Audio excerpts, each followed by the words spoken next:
Niña en la ciencia y es un placer y un gusto poder saludar a la doctora Claudia Perandones, directora científica técnica de Anlis Malbrán, con quien vamos a dialogar. Un gusto, muy buenas tardes. Hola Mariana, gracias por el contacto y gracias por el saludo en este día tan especial. Bueno, la verdad que es un placer estar en comunicación con usted y queremos preguntarle acerca de este equipamiento que adquirió Argentina, nuestro país, la primer máquina en Sudamérica que puede controlar o trabajar en las mutaciones de COVID-19. Qué orgullo para nuestro país. La realidad es que es un orgullo porque estamos con el equipamiento que tienen los líderes del trabajo de la genómica en COVID en el mundo. Como vos bien decías, este es el único equipo existente en la región. Sabemos que México está tratando de adquirir uno, pero todavía no está. Y este equipamiento lo tienen centros de Inglaterra, de Alemania y los institutos de salud de Estados Unidos.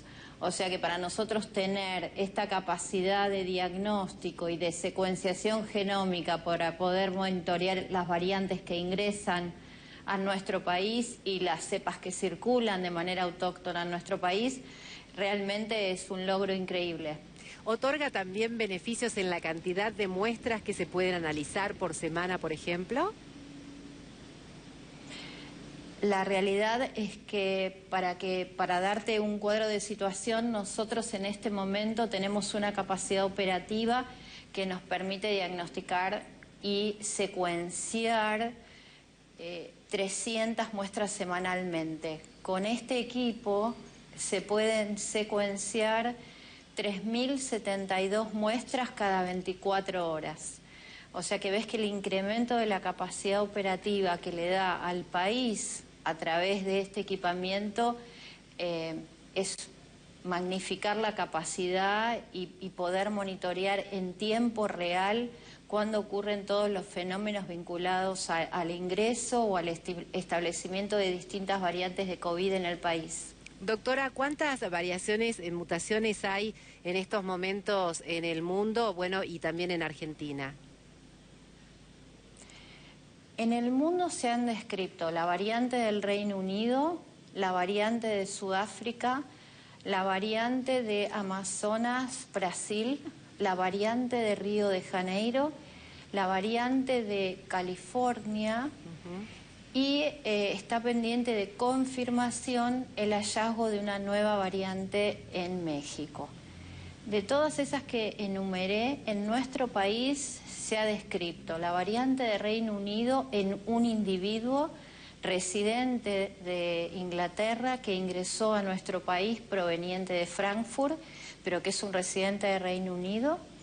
Y después hemos encontrado la variante de Río de Janeiro en 3 viajeros provenientes de Brasil y la variante de Amazonas de Brasil en otros 2. Puntualizo estas diferencias entre la variante de Río de Janeiro y la variante de Amazonas porque si bien ambas son de Brasil y puede haber una confusión en cuanto a tratar de unificar, la realidad es que la variante de Río de Janeiro podríamos decir que tiene un comportamiento y una característica mucho más benigna que la variante identificada en el estado de Amazonas. ¿Y qué características, además de la que nos acaba de explicar, presentan estas variantes en grado de complejidad o por ahí en las personas a las que afecta? ¿Siguen siendo más vulnerables las personas mayores? Los adolescentes, en este último tiempo se habló mucho de los contagios que están teniendo masivos. La variante del Reino Unido está absolutamente demostrado que tiene una mayor capacidad de transmisibilidad. Ve incrementada su capacidad de contagio en un 70%. O sea que eso es claro.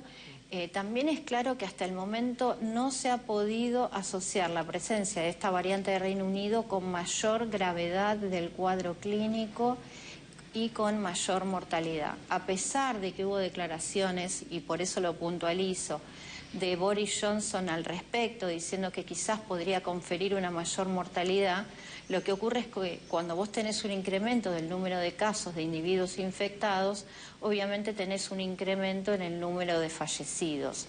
Pero el Instituto de Salud Pública de Inglaterra, que se llama Public Health England, emitió un informe muy pormenorizado donde se compararon las muertes en individuos hospitalizados con la variante de Reino Unido e individuos hospitalizados que no tenían esta variante, sino que tenían la cepa habitual de SARS-CoV-2, y la realidad es que la mortalidad fue exactamente igual.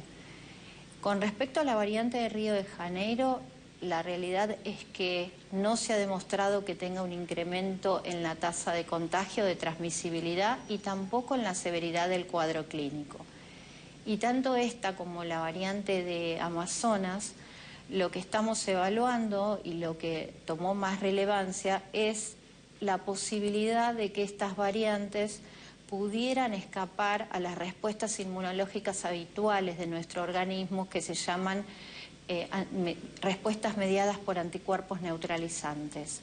En este sentido, me importa aclarar que nosotros estamos llevando adelante en el Alice Malbrán estudios en colaboración con la Escuela de Medicina de Mount Sinai de Nueva York, y no hemos encontrado que el tener esta variante condicione que los anticuerpos que normalmente se generan para protegernos de este virus no sean útiles para protegernos frente a estas variantes. Esto es importante en relación a por qué la enfermedad no es esperable que sea más severa, por qué no es esperable que produzca mayor mortalidad y por qué podemos pensar que la realidad es que no se ve afectada la efectividad de las vacunas que se encuentran actualmente aplicándose y aquellas que se encuentran todavía en etapas de desarrollo. Bien, ayer hablábamos con el doctor Omar Sued y él no descartaba un rebrote en nuestro país. ¿Usted opina lo mismo? Bueno, la realidad es que en todos los países del mundo ha habido segunda ola y ha habido tercera ola, más allá de todas las medidas tendientes a la mitigación. Entonces nosotros no podemos no pensar en esa posibilidad.